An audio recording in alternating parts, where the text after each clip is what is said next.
cho nên thì tiện thi mới tiết cứ cả khọt rất nâng cả mình chun luôn nha ta miên đầm ná ca yang vậy đây lắm và sống học con tiện tông chỉ môi nâng cả khọt luôn nâng cả mình chun luôn thò một đá nó bây là cả bọt là mới chạy đấy rồi có ca sớm nó không đầm nã ca này ca sớm cái bát thom nó cứ tham mình train cổ bài thom miền sứt không ca khọt luôn chẳng dương bình đất mơ là nó không ca sớm cái bát thom nâng ca khọt luôn nó không đầm nã ca sớm cái chạy đấy nó cứ tha vì miền lẹ cả nã đôi khné ở khóc khné để cứ tha sớm cái chạy đấy cái miền chay mình chạy cho ba pi mét ra cao sập muối từ đó mét ra mà rồi pi thà tá trâu khọt luôn chôn mình lẹ nó trâu phơi nị tệ vị trí bài nã khla hay trâu cổ rốp tam bọt than cầm rận náได้trâuขอดคลุนปวดทาบาสันเจียกาขอดคลุนมันบานเฟื่อต่อตามนิติวิธีเตคือทางนิติวิธีได้ขอดคลุนนั้นtrâuกี่ปดังหมกแหบบ่าให้จุ่มน้อยได้เมียนใจเปียปอนการขอดคลุนในขนมบอดละเมอมันจะสไลด์คือใจในขนมเวทรามรอยดอกผมมวยในขนมเวทรามรอยดอกผมมวยนี้บานเป็นเจ้าท่าเป็นลักษณะโดยขณีการขอดคลุนในขนมบอดละเมอจะสไลด์นั่งขอดคลุนในขนมบอดละเมอมันจะสไลด์คือtrâuบอมปิ้งนิติวิธีโดยขณีจังยามส้มเป็นเจ้าจูนถ้าตาขอดคลุนนั่งtrâuขอดแบบนาคลายังเคยใจในขนมเวทราเกาสปมวยเก็บบานเป็นเจ้าท่าดำใบชลายตอบแต่นังดำเราการจำใบในการเสริมเกตมันเตรงกูบอยทั่วไอขอดคลุนบุกโกลได้สองไซบ้านโจรวมในขนมบอดละเมอเฮ้ยในขนมแวะเจ้าคันประตอบม้อเก็บบานเจ้าท่ามันเตรงกูบอยทั่วก็ไอขอดคลุนบุกโกลได้ไอดอลปอร์เมียนอมปีเรื่องเหตุบานได้ประสันบรรเลคันขังคล้อมตระบานมปิงตีมวยคือบุกโกลได้ไอดอลปอร์เมียนประไกมันโปร่งดอลปอร์เมียนตีปีเมียนกาโยลโปรมจิเลียและอัศเอาช่วยการขอดคล้วนปีเปรียญาตั้งยังเตาเกิดเมื่อถ้าการขอดคล้วนนี่คือเย่เจนเจปีคือตีมวยคือขอดคล้วนเลือกบุกโกลและสองไซบอลโจรวมประพฤติบอลละเมออันนั้นคือถ้าเป็นนั้นขอดคล้วนก่อนแต่ถ้าเมียนกาโยลโปรมปีเปรียญาป้อนแต่จำปูบุกโกลมาจำนวนได้มันเตรงกูบาหยุดท้อจองบานปอร์เมียนไปก่อนเป็นนี่คือถ้าบุคคลนั้นจวนก้าวก็เหมือนบานบุประเทศปอนแต่ก็อาจจะสะสมบ่าจังจองบานปอร์เมียนไปก็ประกายอัดโปรมประดอลปอร์เมียนจังโจเละคันกลางนาตีมวยก็ประกายเหมือนโปรมประดอลปอร์เมียนตีปีต่อดเมียนกายโยโปรมจิลิละซอปีปริญญาจังบานไอก็ไอขอดคล้วนบุคคลนบานจังนเปเลยก็ขอดคล้วนเพลียมคือท่าก็ตรีกาจูนตปริญญาเพลียมแต่มาดองก็มันไอตกคือโยมขอดโดยมันอ้อยดมนังตบริญญาเตให้ระยะไปขอดคล้วนนั่นคือทั่วบ้านแต่ใส่สปรมใบเมาเตบ่าใส่สปรมใบเมานั่นจีบไปเวลียได้ฉบับอันญาตป้นแต่ในขนมกะในได้บอดจมพูบอดอุกฤษได้เมื่อเต้าคือท่าบุกโกลได้ขอดเนี่ยเมียนดมรอยจราน์บางหายทับบุกโกลนั่งอาจเปียปอนแต่หนังบอดอุกฤษนั่งเปลนั่นคือถ้าไอส้มเป็นเยี่ยเปลบ่จำบัดไอส้มเป็นเยี่ยเปลอย่าเปลมาให้บนเมาเดียการเป็นเยี่ยเปลอดไอเลือกปีมาให้บนเมาเดียให้การเป็นเยี่ยเปลนี่ตัวแต่ส้มการญาติปีปริญญาได้ให้การส้มการญาตินี่ปริญญาก็เตียงตอนเมื่อถัดตาการส้มเป็นเยี่ยเปลบอกเกณฑ์นักเวียนเมียนมูลให้ซ้อมให้พอเด้บ่าในขนมฉบับที่เราเปียท่ามูลกะเพียบบ่าคือทำเมื่อต้องเมียนเพียบและขณะซ้อมสอบเนี่ยการซ้อมเป็นยีไปผมเหมือนจะซ้อมเป็นยีไปจังตุกกี่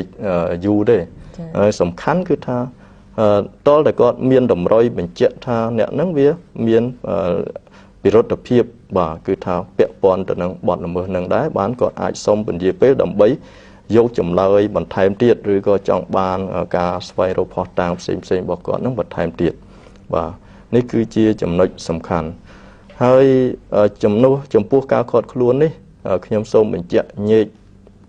เขาคนนี้จำพวกบุคคลได้ตระขอดคล้วนบามนุษย์ได้เป็นไว้คือจับปีดอกผมใบชนามเต้คือท่าขอดคล้วนใส่สผมใบมองให้บอดอุกฤษโดยขยมบานจุ่มเรียบจังคือท่าบ่เมียนดมรอยจำใบให้ดมรอยได้เจ้าเมียนปิรดเพียบไอจังให้นางเมียนเพียบจำใบจังก็ส้มเป็นเยี่ยบานใส่สผมใบมองแต่นิติจวนอดบานเลยอดอาจสมเป็นยีบานเตียดเลยอันนี้ติจวนนี่ยังเตยใจเจียอายุบอกก่อนนั้นคือถ้าอันนี้ติจวนกรอมดอกบัวชนะมันอาจขอดคลุนบานอันนี้ติจวนปีดอกบัวเตากรอมดอกประมวยนั่นคือขอดคลุนเตากรุบตามไปเวลีคือถ้าบ่อยจำพวกบอดอุกฤษ អានិច្ចជនដែលមានអាយុពី14ទៅក្រោម16គឺគាត់មិនឲ្យលើសពី36ម៉ោងបាទសំទោស36ម៉ោងអាហ្នឹងបទឧក្រិដ្ឋតែបើបទមជ្ឈិមវិញគឺថាអានិច្ចជនដែលមានអាយុពី14ទៅក្រោម16គឺมันអាចខាត់ខ្លួនលើសពី24ម៉ោងទេបាទចំពោះបទឧក្រិដ្ឋដដែលអានិច្ចជនដែលមានអាយុពី16ទៅក្រោម18គឺថាมันអាចត្រូវបានខាត់ខ្លួនលើសពី48ម៉ោងហើយបទមជ្ឈិមវិញអានិច្ចជនដែលមានអាយុពី16ទៅក្រោម18มันអាចត្រូវបានខាត់ខ្លួនលើសពីហួសពី36ម៉ោងទេចា៎បាទអញ្ចឹងយើងត្រូវញែកគ្នាអានិច្ចជនហ្នឹងញែកចេញជា3ប្រភេទហើយទៅតាមរយៈពេលខាត់ខ្លួនទៅតាមប្រភេទនៃបទល្មើសចា៎បាទប្រភេទទី1គឺថាក្រោម14អត់អាចខាត់បានទេបាទប្រភេទទី2ពី14ទៅក្រោម16បើបទឧក្រិដ្ឋបាទអាចខាត់បានតែត្រឹម36ម៉ោងបាទនេះគឺខ្ញុំបញ្ជាក់ទៅបទឧក្រិដ្ឋឡើងវិញប្រភេទទី3គឺ16ទៅក្រោម18គឺខាត់ខ្លួនយ៉ាងច្រើនត្រឹម48ម៉ោងបាទនេះគឺថារយៈការខាត់ខ្លួននេះយើងត្រូវគិតអំពីអាយុហើយនីតិវិធីខាត់ខ្លួននឹងត្រូវធ្វើមិនទៀតពេលដែលខាត់គេហើយនីតិវិធីគឺមានបញ្ជាក់ច្បាស់នៅមាត្រា97គឺថាខាត់ខ្លួនត្រូវធ្វើកំណត់ហេតុព្រោះមិនមែនចេះតែខាត់គេអត់មានធ្វើកំណត់ហេតុទេហើយត្រូវឲ្យដំណឹងគេយ៉ាងម៉េចគឺថាទី1ត្រូវជូនដំណឹងដល់សម័យខ្លួនដែលត្រូវគេខាត់នោះឲ្យគាត់ដឹងថាឥឡូវនេះគេខាត់ខ្លួនគាត់ហើយប្រាប់ពីមូលហេតុដែលត្រូវខាត់ខ្លួនហើយទី2ប្រាប់សិទ្ធិគាត់ឲ្យគាត់រោមេធាវីគាត់មានសិទ្ធិក្នុងការស្វែងរកមេធាវីផ្សេងដូចមានចែងនៅក្នុងមាត្រា98បាទហើយបើសិនជាមានករណីចាំបាច់នៅក្នុងការយកចម្លើយផ្សេងហ្នឹងគឺថាឲ្យសិទ្ធិគាត់បាទរោអ្នកបកប្រែបាទហ្នឹងគឺថារោអ្នកបកប្រែបាទពេលនេះគឺថាយើងត្រូវបញ្ជាក់អំពីថាអ្នកបកប្រែហ្នឹងដោយអាដាមភើសម្ភារបានជម្រាបជូនហ្នឹងថាអត់អាចយកមន្ត្រីអង្គរបាលយុទ្ធមកធ្វើអ្នកបកប្រែឲ្យគាត់ទេអាហ្នឹងក្នុងករណីដែលជនបរទេសអីដែលគាត់អត់ចេះភាសាខ្មែរអីជាដើមណាអាហ្នឹងត្រូវរកអ្នកបកប្រែឲ្យគាត់ហើយតើនៅក្នុងកំណត់ហេតុខាត់ខ្លួននេះត្រូវមាននីតិយ៉ាងម៉េចខ្លះគឺយើងឃើញនៅក្នុងមាត្រា97ហ្នឹងគឺថាទី1ត្រូវមានឈ្មោះនិងឋានៈរបស់មន្ត្រីអង្គរបាលយុទ្ធដែលបានបង្កប់ឲ្យខាត់ខ្លួនចា៎ទី2អត្តសញ្ញាណនៃបុគ្គលដែលត្រូវខាត់ខ្លួនទី3មូលហេតុនៃការខាត់ខ្លួនទី4ថ្ងៃខែឆ្នាំនិងម៉ោងដែលផ្ដើមខាត់ខ្លួននិងទី5ការឲ្យដំណឹងអំពីសិទ្ធិដែលបានបញ្ញត្តិនៅក្នុងមាត្រា98ពាក់ព័ន្ធនឹងសិទ្ធិរោមេធាវីដែលបានបញ្ជាក់ជូនអំបញ្ញមិញនិងមួយទៀតគឺ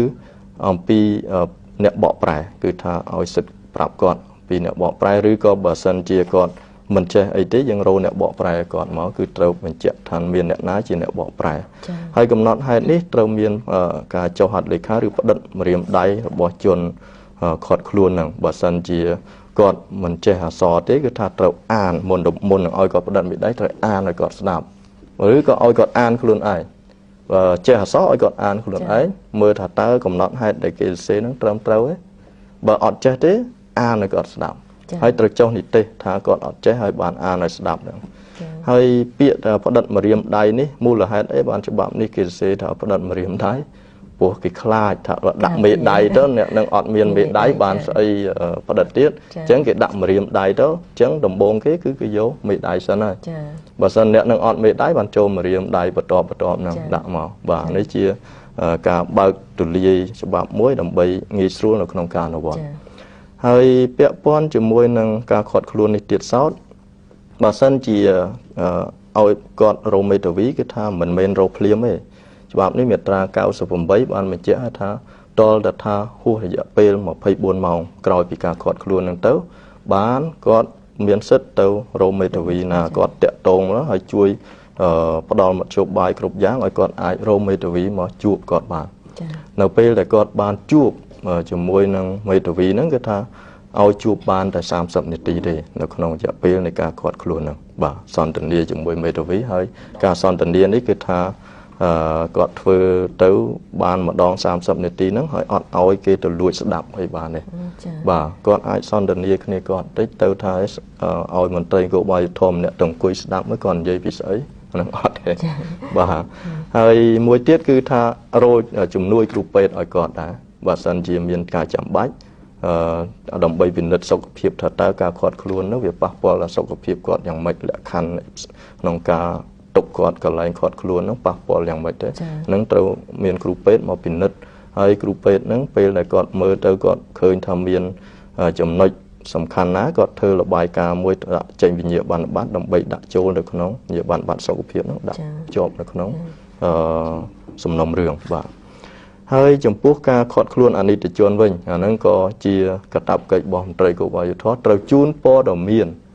ទៅដល់ឪពុកម្ដាយឬអាណាព្យាបាលស្របច្បាប់បាទដល់របស់អនិច្ចជនហ្នឹងបាទមិនមែនថាខាត់រួចអត់ប្រាប់ព័ត៌មានទៅឪពុកម្ដាយទេអាហ្នឹងគឺជាចំណុចសំខាន់ដែលមានចែងនៅក្នុងមាត្រា100បាទហើយចំពោះការខាត់ខ្លួនកន្លែងកងរាជអាវុធហត្ថឬក៏កន្លែងនគរបាលយុត្តិធម៌ហ្នឹងគឺថាអង្គភាពមួយត្រូវមានបញ្ជីក្នុងការខាត់ខ្លួនហ្នឹងបាទបញ្ជីថាតើត្រូវក្នុងបញ្ជីហ្នឹងមានចុះអីខ្លះទី1មានឈ្មោះនិងឋានៈរបស់មន្ត្រីនគរបាលយុត្តិធម៌ហ្នឹងបង្កប់ឲ្យខាត់ខ្លួនទី2អត្តសញ្ញាណរបស់បុគ្គលដែលខាត់ខ្លួនទី3ថ្ងៃខែឆ្នាំនិងម៉ោងដែលចាប់ផ្ដើមខាត់ខ្លួននិងបញ្ចប់ការខាត់ខ្លួនទី4ឈ្មោះនិងឋានៈរបស់ចៅក្រមដែលអនុញ្ញាតឲ្យបន្តការខាត់ខ្លួនទី5ឈ្មោះរបស់គ្រូពេទ្យដែលបានពិនិត្យបុគ្គលខាត់ខ្លួននិងទី6ប្រភេទនៃសេចក្តីសម្រេចរបស់អាជ្ញាធរតុលាការដែលផុតកំណត់នៅពេលផុតកំណត់នៃការខាត់ខ្លួនបាទ